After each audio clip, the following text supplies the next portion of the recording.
Good afternoon. This is Caroline Tapkin for Travel Daily's Inspiring Women in Travel Asia interview series.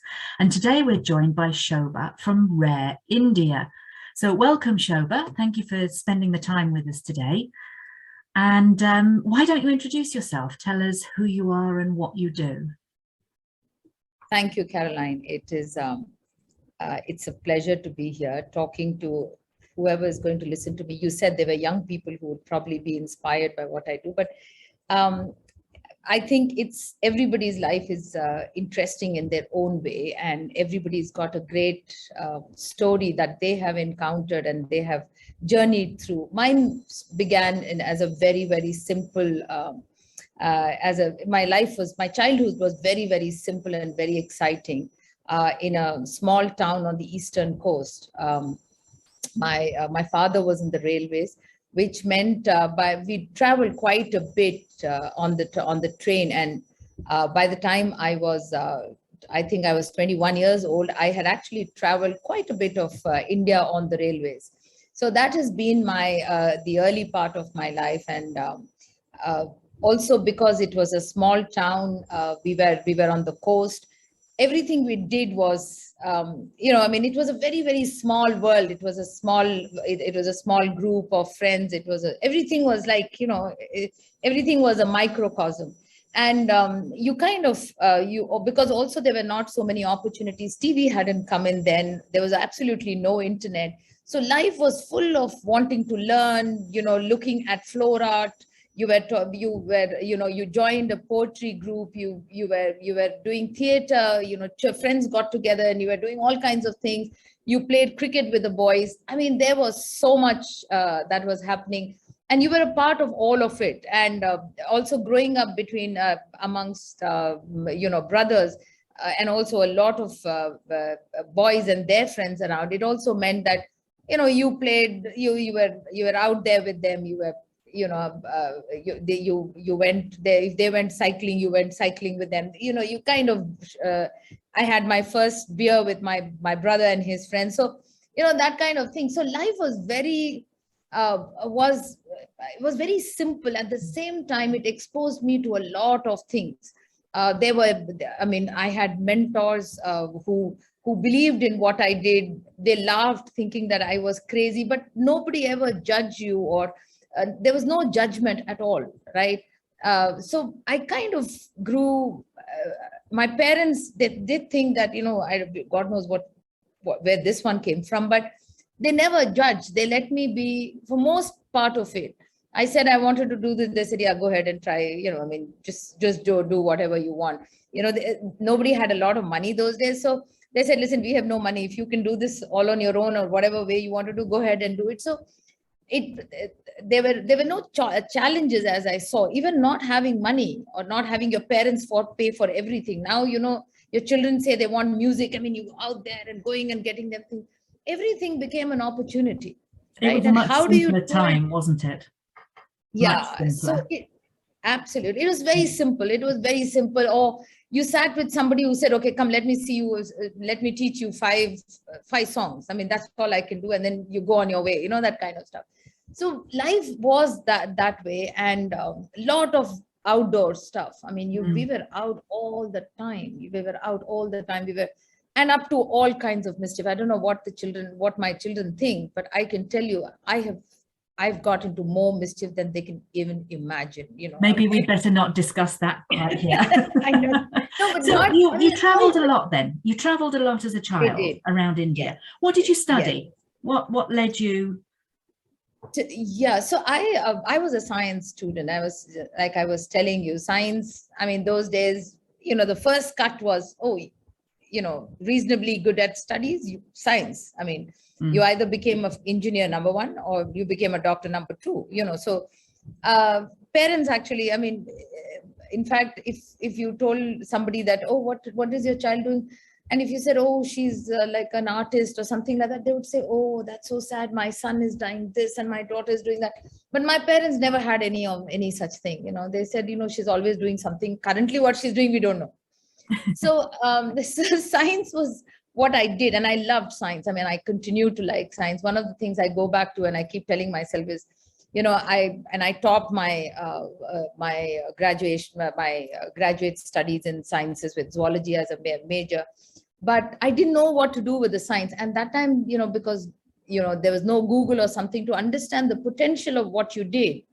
I didn't know if I didn't want to be a doctor and I didn't want to be a professor. I didn't know what to do with a science,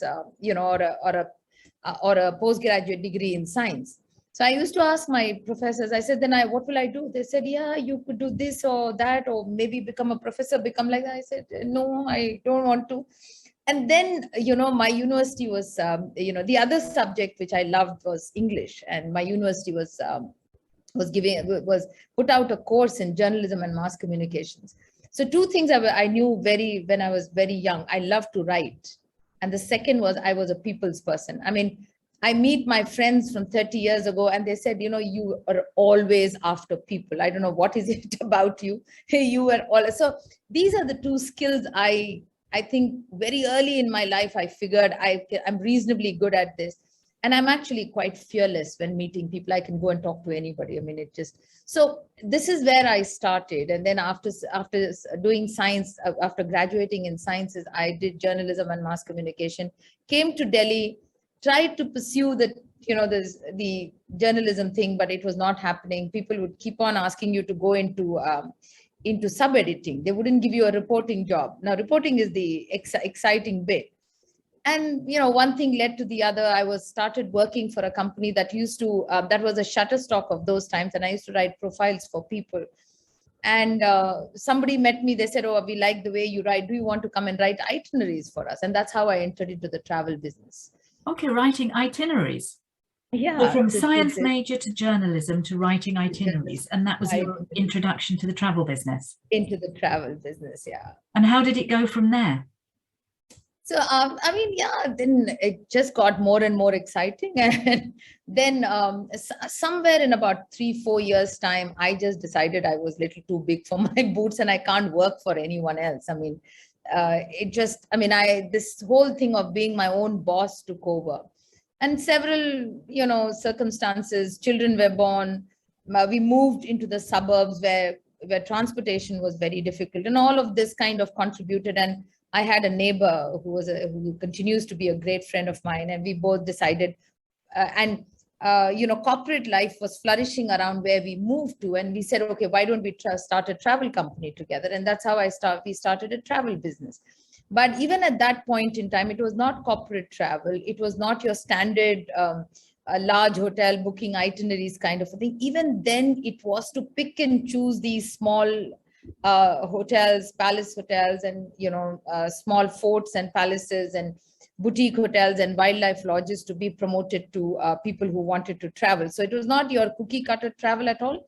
It was to highlight, and it was to go and experience these off the beaten track places and try and promote it to travelers. And the people who started moving into the suburbs of the capital of India, which is New Delhi, were mostly were an esoteric group of people. They were journalists, they were advertising professionals, they were, into various very, very interesting businesses. So they were all moving to this side. And for them, they understood this kind of, vacation.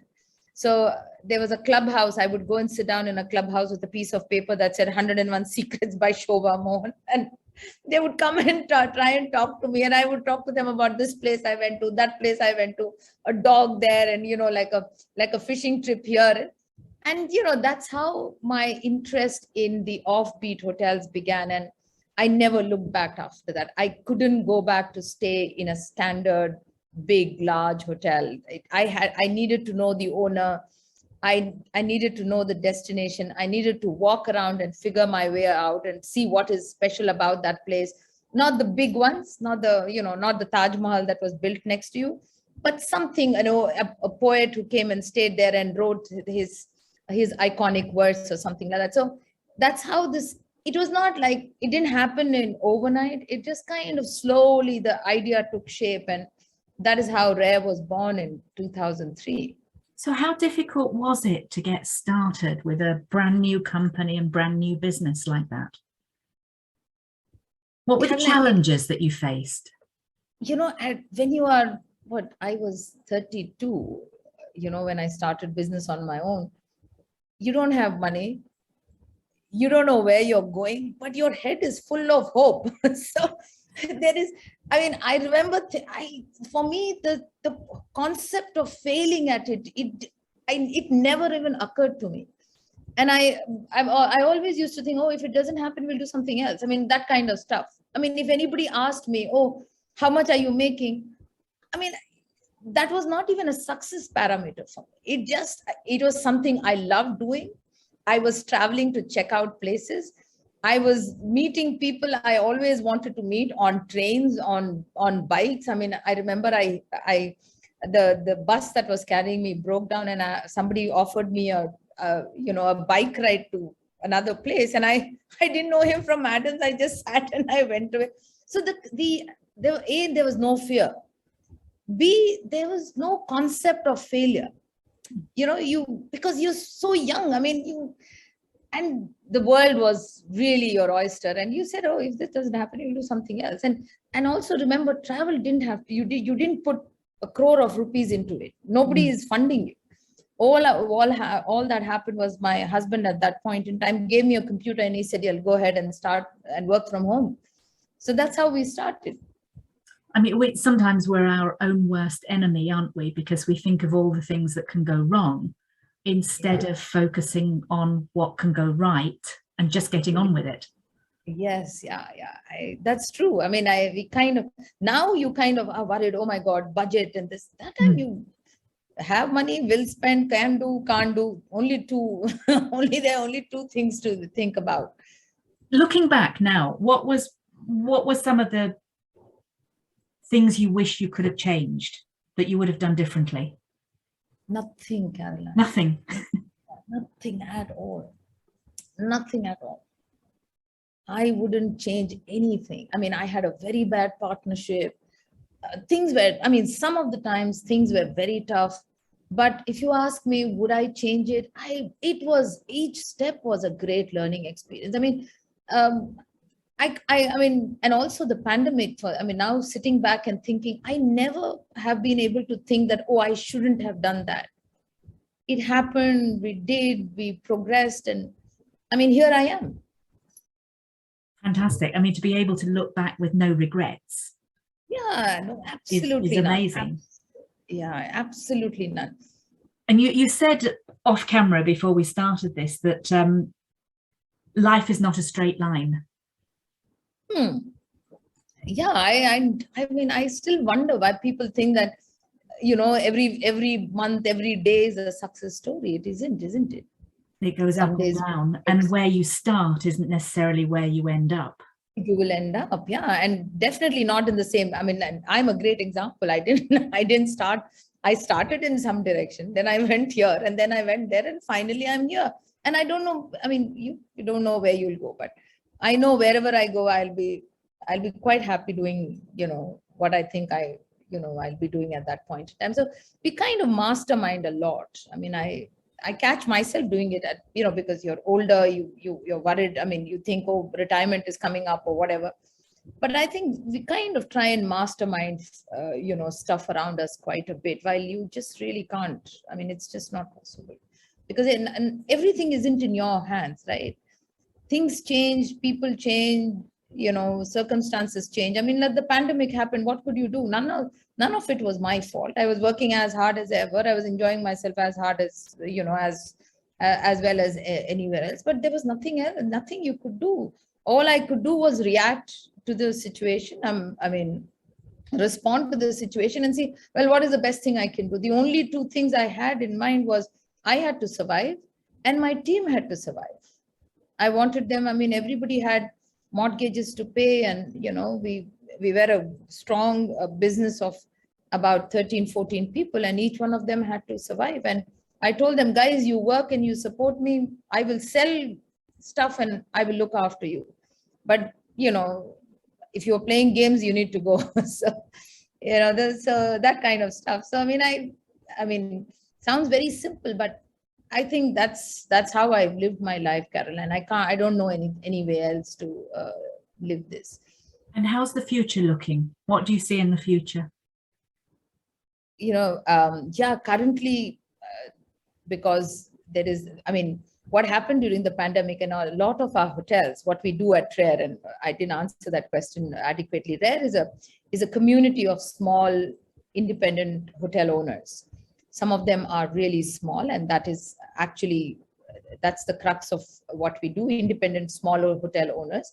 And some of them are larger groups, small hotels, multiple small hotels under one ownership, right? So that's essentially what Rare does. We are a sales and marketing company for them.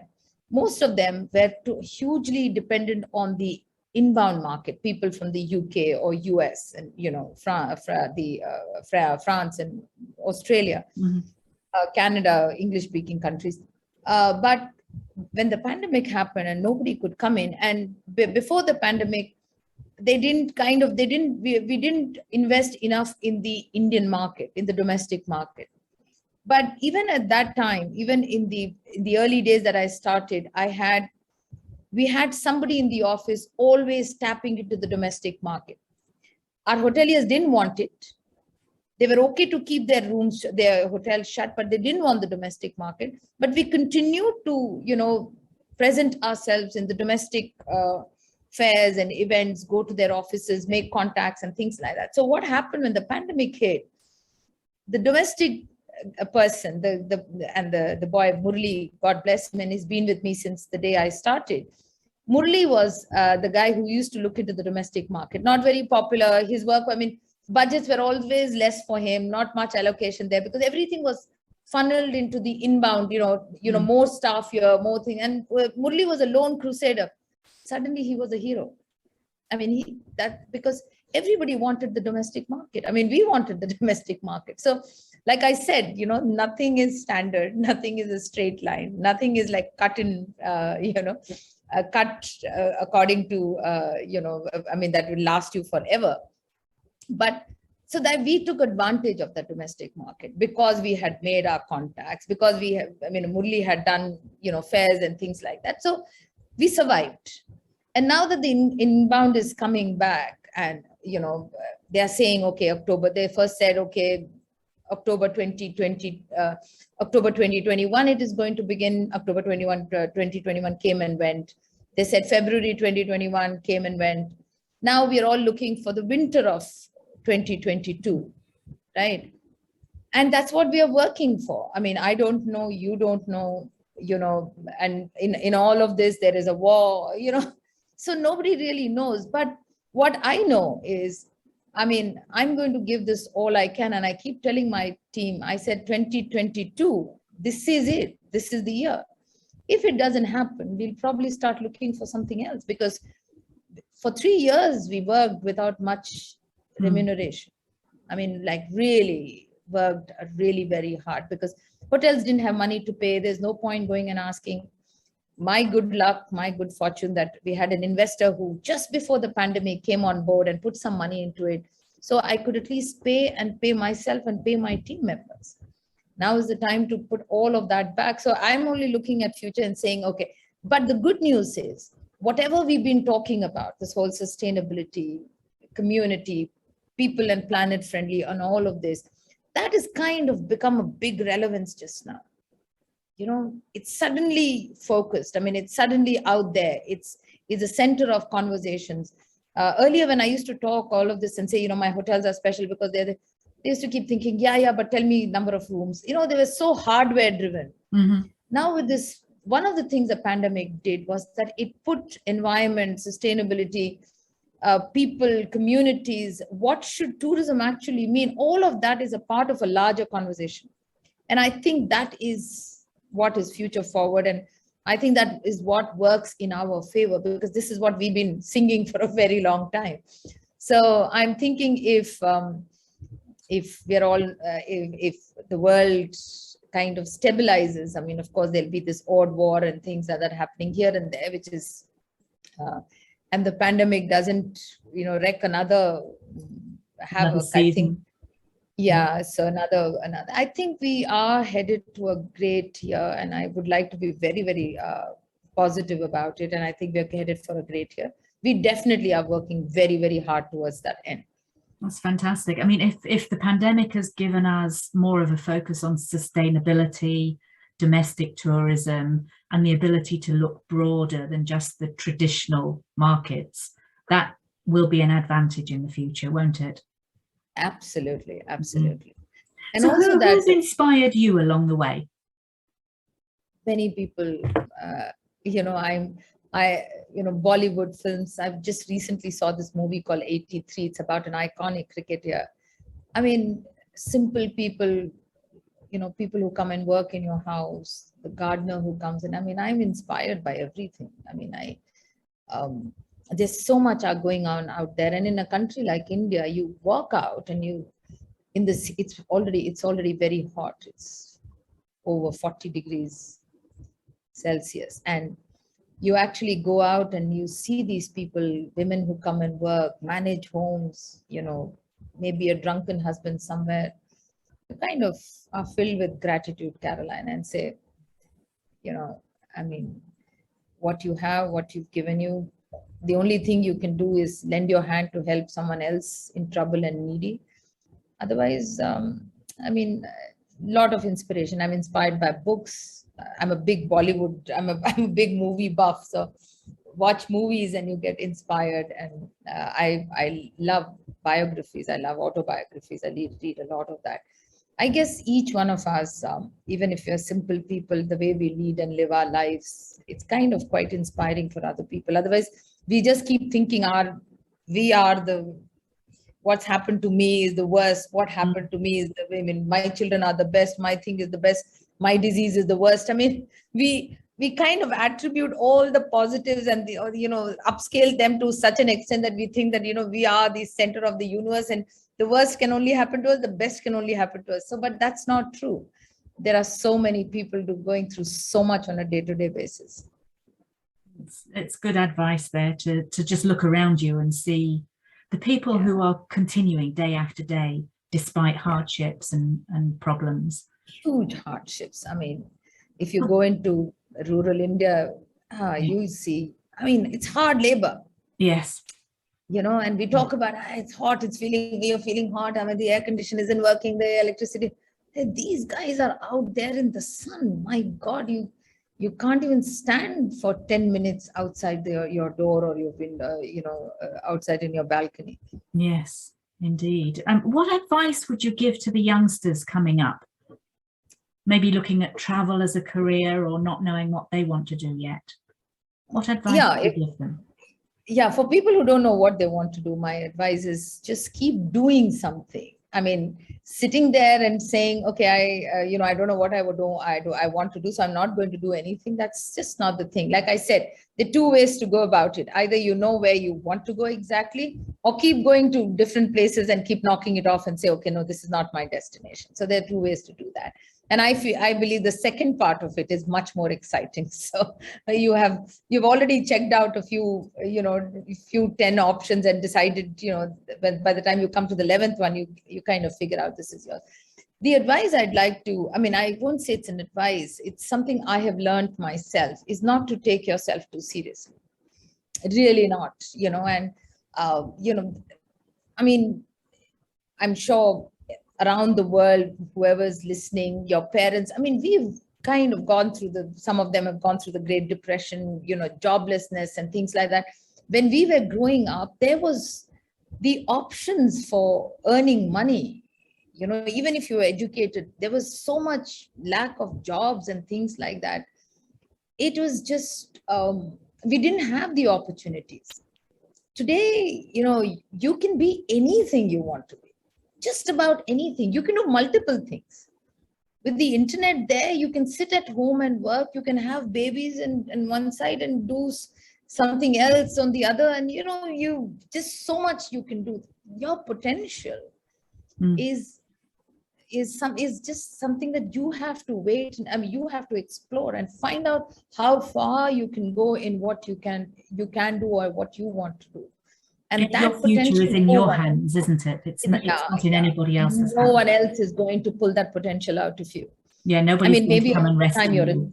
Yes, yeah. No one is going to come and say that, And the other thing I wanted to say, and I tell this to my children, everything is, we are hardwired to numbers. We want to see things. It has to be tangible. But there is a huge intangible that exists in and outside, within and outside of us. And that is your spiritual quotient. None of us, in India, when we were growing up as youngsters, somehow this fell in our ears subconsciously. So a little bit of spirituality, like, you might want to call it karma. I don't want to give it names, but the fact that do good, it'll come back. You heard these things in your orbit somewhere. So subconsciously, this became a part of your psyche.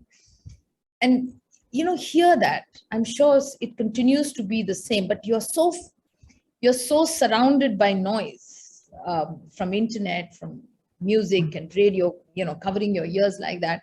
Maybe it's in the music you're listening to or something like that. Develop your spiritual quotient, because 22 is, if somebody is 20, 22, 19, 18, you are going there as adults, right? And your ability to withstand things has to be higher and higher as your years go along. You can't go back, right? As a baby, you can't withstand a lot of things. But as you grow older, your ability to withstand things without, going into the depths of, remorse or whatever it is it has to, your resilience should start getting higher. That can only happen when you're spiritually oriented. You can call it whatever. I don't want to put a name to it. I don't want to call it a religion. It could be nature for some. It could be art for someone else. Do something for your soul that kind of, that moves you and motivates you from inside. It's that one thing that grounds you, that gives you that inner strength. Inner strength that will allow you to, put roots out and stand your ground and say, this is my sacred space. And my power of conviction comes from here, because I have felt this. I have not done this. I've not touched this, but I have felt this. But at the same time, having the confidence to put those branches out to try different things. Absolutely. Yes. I think that's a fantastic lesson. And you, who came up through science and ended up in travel and talk so enthusiastically about all the opportunities there, that's a wonderful example for anybody coming up, whether in India or anywhere else. So any final words? What advice do you give to your children when they say, Mum, I don't know what to do, or what am I going to do? I tell them, if you don't know what you want to do, you're in a good space. I always say this to them. The other thing I tell them is, don't do anything for money. Don't say, I need to earn money. Money is the least of, it should be the least of your concerns.